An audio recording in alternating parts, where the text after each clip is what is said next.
प्रदीप 3 वर्ष पर विदेश फेरुथिले। नुआदिल्ली एयरपोर्ट रे ओह्लाई से गाँ को आसुथिबा ट्रेन ने बसीगले। 22 घंटा पर ट्रेन आसी गाँ निकटरे लगी था। हेले सिग्नाल न मिलिबा कारणरू ट्रेन 2टी स्टेशन पूर्वरु अटकी गला।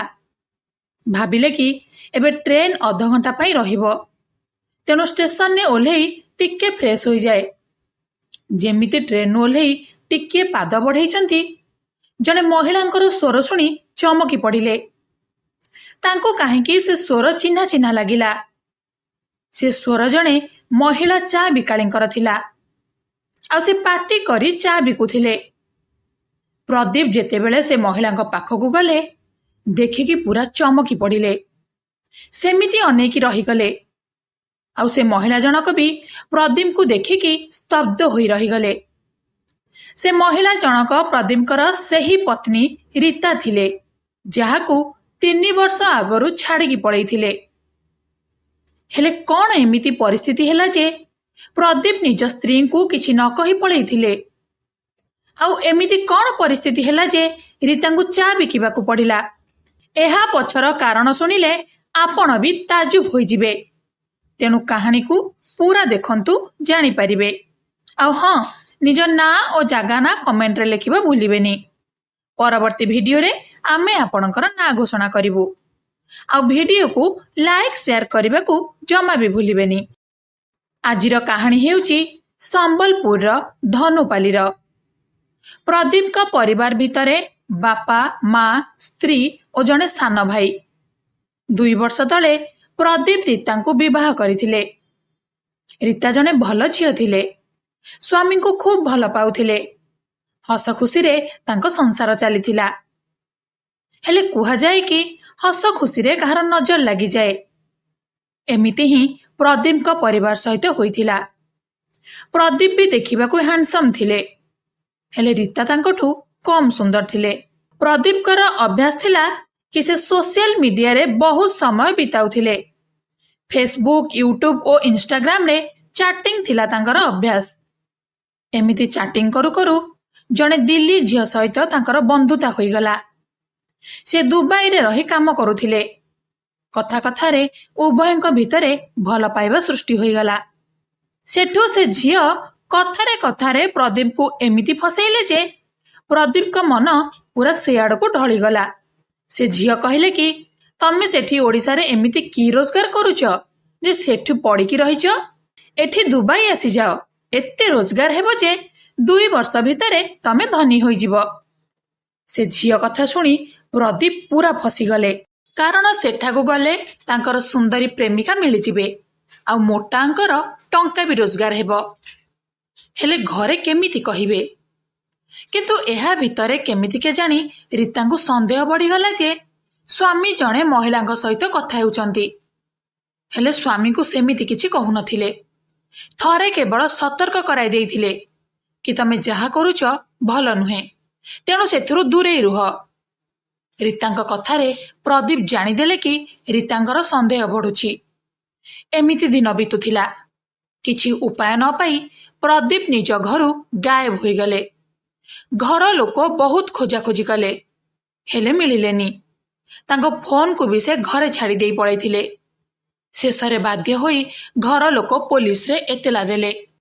एतेला पाई पुलिस भी बहुत खोजाखोजी कला, किंतु प्रदीप केउठी भी मिलिलेनी।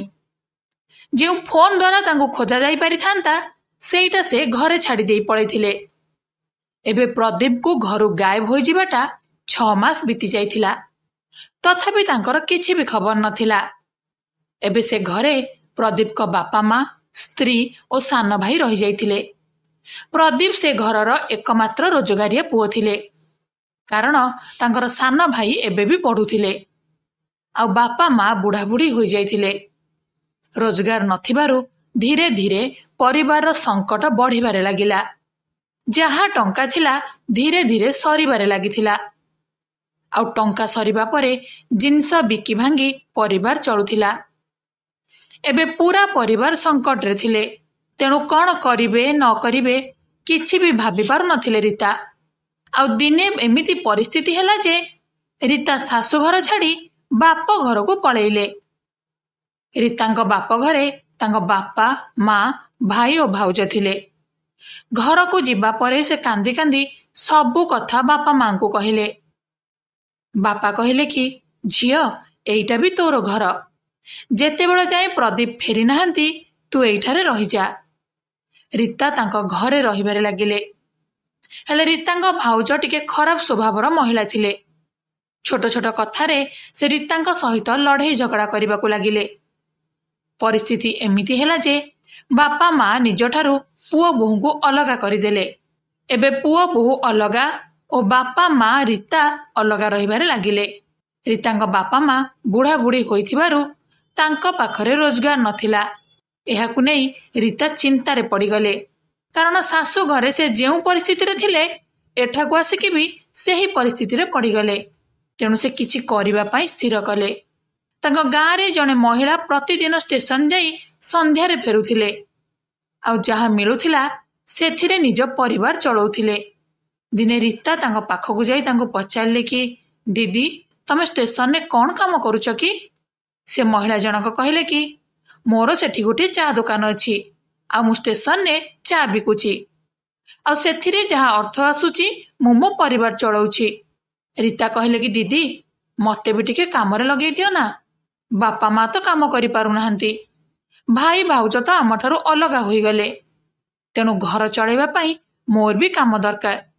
ସେଠୁ ସେ ମହିଳା ଜଣକ କହିଲେ କି ଠିକ୍ ଅଛି, ତମେ କାଲିଠୁ ମୋ ସାଥିରେ ଆସ। ସେଠାରେ ମୁଁ ତମ ପାଇଁ କାମ ବନ୍ଦୋବସ୍ତ କରିଦେବି। ତମ ବାପା ମାଙ୍କୁ ପଚାରି ଦେଇଥିବ। ଘରକୁ ଆସି ରୀତା ବାପା ମାଙ୍କୁ ପଚାରିଲେ। ଆଉ ନାଚାର ବୁଢ଼ା ବାପା ବି କହିଲେ କି ଝିଅ, ତତେ ଯାହା ଠିକ୍ ଲାଗୁଛି ତୁ କର। ପରଦିନ ସେ ସ୍ତ୍ରୀ ଲୋକ ସହିତ ରୀତା ଷ୍ଟେସନ ଗଲେ। ଆଉ ତାଙ୍କ ସହାୟତାରେ ରୀତା ଗୋଟିଏ ଛୋଟିଆ ଚା ଦୋକାନ ଖୋଲିଲେ। ଏବେ ସେ ପ୍ରତିଦିନ ସେ ଦୋକାନରେ ଚା ବିକିବାକୁ ଲାଗିଲେ। ଆଉ ସନ୍ଧ୍ୟା ହେଲେ ଯାହା ବି ରୋଜଗାର ହେଉଥିଲା ଘରକୁ ନେଇ ଆସୁଥିଲେ। ସେଥିରେ ତାଙ୍କର ପରିବାର ଚଳାଉଥିଲେ। ଏମିତି ତାଙ୍କର ଦିନ ବିତୁଥିଲା। ଅନ୍ୟପଟରେ ପ୍ରଦୀପ ଘର ଛାଡ଼ି ଦୁବାଇରେ ପହଞ୍ଚି ଯାଇଥିଲେ। ଆଉ ସେଠାରେ ସେ ଝିଅ ସହିତ ଦେଖା ହୋଇଥିଲେ। ରହିବା ଭିତରେ ସେ କାମ କରିବାକୁ ଲାଗିଲେ। ଆଉ ତାଙ୍କୁ ଭଲ ଦରମା ବି ମିଳୁଥିଲା। ସେ ଝିଅ ପ୍ରେମରେ ପ୍ରଦୀପ ଏତେ ଅନ୍ଧ ଥିଲେ ଯେ ତାଙ୍କୁ ଯେତିକି ଦରମା ମିଳୁଥିଲା ସେ ଝିଅକୁ ଦେଇ ଦେଉଥିଲେ। ଆଉ ପ୍ରଦୀପଙ୍କ ଟଙ୍କାରେ ସେ ଝିଅ ଅଏସ୍ କରୁଥିଲେ। ଧୀରେ ଧୀରେ ସମୟ ବିତୁଥିଲା। ଏହା ଭିତରେ 3 ବର୍ଷ ବିତି ଯାଇଥିଲା। ଧୀରେ ଧୀରେ ପ୍ରଦୀପକୁ ସେ ଝିଅର ସତ ମାଲୁମ ପଡ଼ିଯାଇଥିଲା। ସେ ଝିଅ ଏକା ସାଥିରେ 4 ଜଣଙ୍କୁ ନିଜ ପ୍ରେମ ଜାଲରେ ଫସାଇଥିଲା। ଆଉ ସେମାନଙ୍କ ପାଖରୁ ମିଳୁଥିବା ଟଙ୍କାରେ ଅଏସ୍ କରୁଥିଲା। 3 ବର୍ଷ ପରେ ଯେତେବେଳେ ପ୍ରଦୀପ ଏକଥା ଜାଣିଲେ ତାଙ୍କୁ ଶକ୍ତ ଧକ୍କା ଲାଗିଲା। ଆଉ ସେ ଝିଅ ସହିତ ସେ ପାଟିତୁଣ୍ଡ କରିବାକୁ ଲାଗିଲେ। କହିଲେ କି ତମ ପାଇଁ ମୁଁ ମୋର 3 ବର୍ଷ ବର୍ବାଦ କରିଦେଲି। ତମେ ମୋ ସାଥିରେ ଏମିତି କଲ। ଏକା ସାଥିରେ 4 ଜଣଙ୍କୁ ତମ ପ୍ରେମ ଜାଲରେ ଫସେଇକି ରଖିଛ। ପ୍ରଦୀପଙ୍କ ପାଖରୁ ଶୁଣିକି ସେ ଝିଅ ଏକ ତାତ୍ସଲ୍ୟର ହସ ହସିଦେଲା। ଆଉ କହିଲା କି ମୁଁ ଏମିତିକା, ଆଉ ମୋର କାମ ଏମିତି ହିଁ ଚାଲେ। ଏବେ ଯଦି ମୋ ଅଶ୍ଳୀୟତ ଜାଣିଦେଲ ତାହେଲେ ଆଉ କାହିଁକି ଏଠାରେ ଅଛ? ଜଲ୍ଦି ଏଠାରୁ ଚାଲିଯାଅ, ନହେଲେ ଦୁବାଇ ପୋଲିସକୁ କହି ତମକୁ ଜେଲରେ ଭର୍ତ୍ତି କରିଦେବି। ଏକଥା ଶୁଣି ପ୍ରଦୀପଙ୍କର ହୋସ ପଳେଇ ଆସିଲା। ମନେ ମନେ ନିଜକୁ ଧିକ୍କାର କରିବାରେ ଲାଗିଲେ। ଯାହାକୁ ସେ ଭଲ ବୋଲି ଭାବିକି ଏତେ ଦୂର ଦୁବାଇ ପଳେଇ ଆସିଥିଲେ, ତାଙ୍କର ଏମିତି ରୂପ ଦେଖିକି ପ୍ରଦୀପ ଭାଙ୍ଗି ପଡ଼ିଲେ। ତାଙ୍କର ରୀତାଙ୍କ କଥା ମନେ ପଡ଼ିଗଲା। ଗୋଟିଏ ପଟରେ ସେ ଦୁବାଇ ଝିଅ ଓ ଅନ୍ୟ ପଟରେ ରୀତା। ରୀତା ମୋତେ କେବେ ବି ବଡ଼ ପାଟିରେ କିଛି ବି କହିନାହାନ୍ତି। ଆଉ ଏ ଝିଅର ପ୍ରେମରେ ଫସି ମୁଁ 3 ବର୍ଷ ନଷ୍ଟ କରିବା ସହିତ ମୋ ଭବିଷ୍ୟତକୁ ବି ନଷ୍ଟ କରିଦେଲି। ସେଠୁ ସେ ନିଜକୁ ସମ୍ଭାଳିଲେ। କିଛି ଟଙ୍କା ଏକାଠି କରି ଫ୍ଲାଇଟ୍ରେ ଟିକେଟ୍ କାଟି ଦିଲ୍ଲୀ ପଳେଇ ଆସିଲେ। ଦିଲ୍ଲୀ ପହଞ୍ଚିବା ପରେ ସେ ଷ୍ଟେସନ ଯାଇ ଗାଁ ଟ୍ରେନରେ ଟିକେଟ୍ କାଟିଲେ। ଆଉ ଟ୍ରେନରେ ବସି ଗାଁକୁ ବାହାରିଲେ। 22 ଘଣ୍ଟା ପରେ ତାଙ୍କ ଗାଁ ଆସିବାର ଥିଲା। ହେଲେ 2ଟି ଷ୍ଟେସନ ଆଗରୁ ଟ୍ରେନ୍ ଅଟକିଗଲା। ସିଗ୍ନାଲ ନ ମିଳିବାରୁ ଟ୍ରେନ୍କୁ ଅଧଘଣ୍ଟା ସେ ଷ୍ଟେସନରେ ଅଟକିବାର ଥିଲା। ପ୍ରଦୀପ ଭାବିଲେ କି ଓହ୍ଲେଇକି ଟିକେ ଫ୍ରେଶ ହୋଇଯିବେ, କାରଣ ସେ ପୁରା ଲମ୍ବା ଯାତ୍ରା କରିକି ଆସିଥିଲେ। ସେ ଟ୍ରେନ୍ରୁ ବାହାରି ଏପଟ ସେପଟ ବୁଲିବାକୁ ଲାଗିଲେ। ସେତେବେଳେ ତାଙ୍କୁ ଜଣେ ମହିଳାଙ୍କ ସ୍ୱର ଶୁଭାଗଲା। ଆଉ ତାଙ୍କୁ ସେ ସ୍ୱର ଜଣାଶୁଣା ଲାଗୁଥିଲା। ବୁଲିକି ଦେଖିବା ବେଳକୁ ଜଣେ ମହିଳା ଚା ବିକୁଥିଲେ। ସେ ମହିଳା ଜଣକ ହେଲେ ତାଙ୍କ ସ୍ତ୍ରୀ ରୀତା। ତାଙ୍କର ଗୋଟିଏ ହାତରେ କେଟଲି ଆଉ ଅନ୍ୟ ହାତରେ କାଗଜ ଗ୍ଲାସ ଥିଲା। ପ୍ରଦୀପ ତାଙ୍କ ପାଖକୁ ଦୌଡ଼ିକି ଗଲେ ଆଉ ଉଭୟଙ୍କୁ ଦେଖିକି ସ୍ତବ୍ଧ ହୋଇ ରହିଗଲେ। ଟିକିଏ ସମୟ ପରେ ହୋସ୍ ଆସିବାରୁ ରୀତା ନିଜ ସ୍ୱାମୀଙ୍କ ପାଦ ଛୁଇଁ ପ୍ରଣାମ କଲେ। ଏସବୁ ଦେଖିକି ପ୍ରଦୀପଙ୍କ ମନରେ ଆସିଲା କି ଇଏ ହେଉଛନ୍ତି ଓଡ଼ିଶା ଝିଅ। ଆଉ ସେ ଥିଲା ଯେ ଏକାଥରେ 4 ଜଣଙ୍କୁ ଭଲ ପାଇ ତାଙ୍କ ସହିତ ଖେଳୁଥିଲା। ସେ ଟିକେ ଭାବ ବିହଳିତ ହୋଇ ରୀତାଙ୍କୁ ଉଠାଇ କୁଣ୍ଢାଇ ପକେଇଲେ। ଦୁହିଁଙ୍କ ଆଖିରୁ ଲୁହ ବୋହୁଥିଲା। ପ୍ରଦୀପ ପଚାରିଲେ କି ଏମିତି କ'ଣ ପରିସ୍ଥିତି ହେଲା ଯେ ତମେ ଏଠାରେ ଚା ବିକିବାକୁ ପଡ଼ିଲା? ରୀତା କହିଲେ କି ଚାଲ ଦୋକାନକୁ ଯିବା, ସେଠାରେ ବସିକି ମୁଁ ସବୁ କହିବି। ପ୍ରଦୀପ ଟ୍ରେନ୍ ଭିତରକୁ ଯାଇ ନିଜର ସବୁ ଜିନିଷପତ୍ର ନେଇ ଆସିଲେ। ଆଉ ଦୁହେଁ ରୀତାଙ୍କ ଦୋକାନକୁ ଯାଇ ବସିଗଲେ। ପ୍ରଦୀପ ଦେଖିଲେ କି ସେଇଟା ଗୋଟିଏ ଛୋଟିଆ ଦୋକାନ ଥିଲା। ଆଉ ସେଠାରେ ଚା ତିଆରି କରି କେଟଲିରେ ଭର୍ତ୍ତି କରିକି ସବୁ ଲୋକଙ୍କୁ ଚା ବିକୁଥିଲେ। ଏମିତି ତାଙ୍କ ବ୍ୟବସାୟ ଚାଲୁଥିଲା। ସେଠୁ ପ୍ରଦୀପ ପଚାରିଲେ କି ଏବେ କୁହ କ'ଣ ହୋଇଥିଲା? ସେଠୁ ରୀତା କହିଲେ କି ତମେ ଯିବା ପରେ ଆମ ଘରର ପରିସ୍ଥିତି ଖରାପ ହୋଇଗଲା। ଯାହା ବି ଟଙ୍କା ଥିଲା ସରିବାରେ ଲାଗିଥିଲା।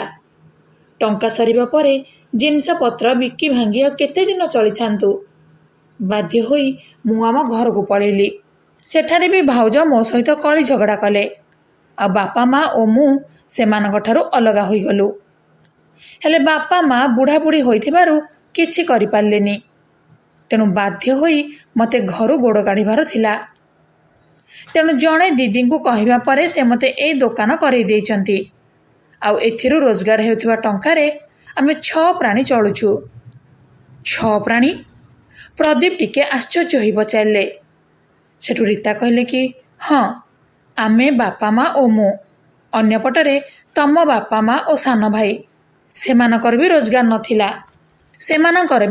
ନଥିଲା କି ବାଟ ବି କିଛି ନଥିଲା। ତେଣୁ ସେମାନଙ୍କୁ କେମିତି ଅଲଗା ଛାଡ଼ି ଦେଇଥାନ୍ତି? ଯାହା ବି ରୋଜଗାର ହେଉଛି ସେଥିରୁ କିଛି ଟଙ୍କା ମୁଁ ତମ ବାପା ମାଙ୍କ ପାଖକୁ ପଠାଇ ଦେଉଛି। ଆଉ ସେଥିରୁ ସେ କଷ୍ଟେ ମଷ୍ଟେ ଚଳି ଯାଉଛନ୍ତି। ଏକଥା ଶୁଣିକି ପ୍ରଦୀପ ଆଶ୍ଚର୍ଯ୍ୟ ହୋଇଗଲେ। ଟିକିଏ ଆଗରୁ ରୀତା ତାଙ୍କ ଗୋଡ଼ ଛୁଇଁବା ସମୟରେ ସେ ତାଙ୍କୁ ମନେ ମନେ ପ୍ରଶଂସା କରୁଥିଲେ।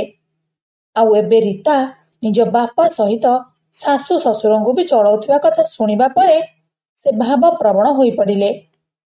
ତାଙ୍କ ମନକୁ ଆସିଲା କି କାଶ ସେ ରୀତାଙ୍କ ଗୋଡ଼ ଛୁଇଁ ପାରନ୍ତେ କି? କାରଣ ଏତିକି ତ୍ୟାଗ ଜଣେ ନିର୍ମଳ ହୃଦୟର ଝିଅ ହିଁ କରିପାରିବ। ଯେଉଁଠି ପୁଅ ତାର ବାପା ମା ସ୍ତ୍ରୀଙ୍କୁ ଖରାପ ଅବସ୍ଥାରେ ଛାଡ଼ିକି ପଳେଇଲା, ଟିକିଏ ବି ଭାବିଲାନି କି ମୁଁ ଯିବା ପରେ ସେମାନେ କେମିତି ଚଳିବେ। ସେଇଠି ବୋହୂ ବହୁତ କଷ୍ଟ କରି ନିଜ ଅସହାୟ ଶାଶୁ ଶ୍ୱଶୁର ସାନ ଦିଅରଙ୍କ କଥା ବୁଝୁଛି। ପ୍ରଦୀପ କହିଲେ କି ରୀତା, ମୁଁ ତମ ଗୋଡ଼ ତ ଧରି ପାରିବିନି, ହେଲେ ତମକୁ ମୋର କୋଟି କୋଟି ନମସ୍କାର। ଏତିକି କହି ସେ ରୀତାଙ୍କ ଆଗରେ ହାତ ଯୋଡ଼ିଦେଲେ। ରୀତା ବି କାନ୍ଦି ପକେଇଲେ। ସେଠୁ ପ୍ରଦୀପ କହିଲେ କି ତମେ ଆଉ ଚିନ୍ତା କରନି, ମୁଁ ଏବେ ଫେରି ଆସିଛି। ତମ ସାଥିରେ କିଛି ବି ହେବାକୁ ଦେବିନି। ତାପରେ ସେ ରୀତାଙ୍କୁ ନେଇକି ଗାଁକୁ ପଳେଇଲେ। ସେଠାରେ ନିଜର ଜମି ବିକି ସେ ବ୍ୟବସାୟ ଆରମ୍ଭ କରିଦେଲେ। ବ୍ୟବସାୟରେ ସ୍ୱାମୀ ସ୍ତ୍ରୀ ଏକାଠି କାମ କଲେ, ଖୁବ୍ ପରିଶ୍ରମ କଲେ। ଧୀରେ ଧୀରେ ତାଙ୍କର ବ୍ୟବସାୟ ବଢ଼ିବାକୁ ଲାଗିଲା। ଭଲ ରୋଜଗାର ବି ହେବାକୁ ଲାଗିଲା। ଏବେ ସେ ନିଜ ଶାଶୁ ଶ୍ୱଶୁରଙ୍କୁ ନିଜ ଘରକୁ ନେଇ ଆସିଲେ। ଆଉ ସମସ୍ତେ ମିଶି ଆରାମରେ ରହିବାକୁ ଲାଗିଲେ। ତ କାହାଣୀଟି ଏତିକି ଥିଲା। ରୀତାଙ୍କ କାମକୁ ନେଇ କ'ଣ କହିବେ? ଜଣେ ବୋହୂ ହୋଇ ପୁଅର କର୍ତ୍ତବ୍ୟ ବି ପାଳନ କରୁଥିଲେ। ଏହା ହିଁ ଜଣେ ଓଡ଼ିଆ ବୋହୂର ପରିଚୟ। ରୀତାଙ୍କୁ ନେଇ ଆପଣଙ୍କର ମତ କମେଣ୍ଟ ବକ୍ସରେ ରଖିବେ। ଭିଡିଓ ଭଲ ଲାଗିଥିଲେ ଲାଇକ୍ ସେୟାର କରି ଚ୍ୟାନେଲକୁ ସବସ୍କ୍ରାଇବ କରିଦେବେ। ବେଲ୍ ଆଇକନକୁ ଅନ୍ କରିବାକୁ ଜମା ବି ଭୁଲିବେନି। ଏବେ ସେହି ମାନଙ୍କର ନାଁ ଘୋଷଣା କରିବାର ପାଳି, ଯେଉଁମାନେ ଆମକୁ ଏତେ ଭଲ ପାଇବା ଦେଇଛନ୍ତି ଆଉ ଆମ ଷ୍ଟୋରିକୁ ପୁରା ଦେଖିଛନ୍ତି।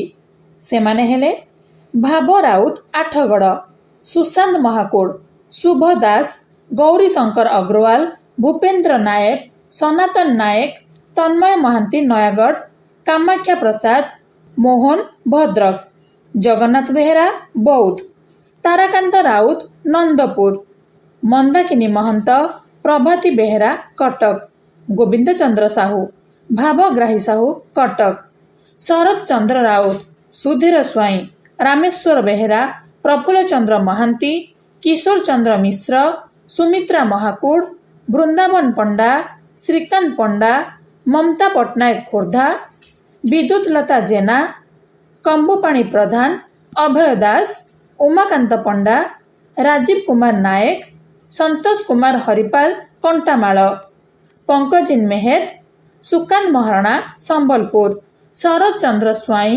ଗଣେଶ୍ୱର ମଲ୍ଲିକ କେଦାରନାଥ ମଣ୍ଡଳ ଦିବ୍ୟ ସିଂ ପଣ୍ଡା ଚୌଦ୍ୱାର ସୁଭାଷ ଚନ୍ଦ୍ର ସିହ୍ନା ନିଧି ପ୍ରଧାନ ବରଗଡ଼ ରେଣୁବାଳା ଓ ଜୟଦେବ ବାରିକ କଟକ ପ୍ରଶାନ୍ତ ଚିନାରା ରାସୋଳ ଢେଙ୍କାନାଳ ସରାହା ମଲ୍ଲିକ ନିଆଳି କୈଳାସ ସ୍ୱାଇଁ ଆସ୍କା ଅଜୟ କୁମାର କେନ୍ଦ୍ରାପଡ଼ା ରଙ୍ଗାଧର ଦାସ ଭଦ୍ରକ ରଞ୍ଜନ ଶ୍ରୀଚନ୍ଦନ ଭୁବନେଶ୍ୱର ଯଶବନ୍ତ ରକ୍ସ ସୁନ୍ଦରଗଡ଼ ଅଜୟ ସାହୁ ଖୋର୍ଦ୍ଧା ଦୀପକ ମଲ୍ଲିକ ଯାଜପୁର ସୁଭାଷ ଚନ୍ଦ୍ରପତି ପୁରୀ ଲକ୍ଷ୍ମୀକାନ୍ତ ମହନ୍ତ ମୟୂରଭଞ୍ଜ କେଦାରନାଥ ରାଉତରାୟ ନନ୍ଦପୁର ସମ୍ପତ ସାହୁ ଜେଜେ ସାହୁ ବଲାଙ୍ଗୀର ଆହୁରି ଅନେକ ସହୃଦୟ ବ୍ୟକ୍ତି କମେଣ୍ଟ କରିଛନ୍ତି। ଆମ ଭିଡ଼ିଓକୁ ସମ୍ପୂର୍ଣ୍ଣ ଦେଖି ଏତେ ଭଲ ପାଇବା ଦେଇଛନ୍ତି ଯେ ତାଙ୍କ ଲିଷ୍ଟ ପଢ଼ିବା କଷ୍ଟକର। ତେଣୁ ଆପଣ ସମସ୍ତଙ୍କୁ ମୋର ଅନ୍ତରରୁ ଅନେକ ଧନ୍ୟବାଦ।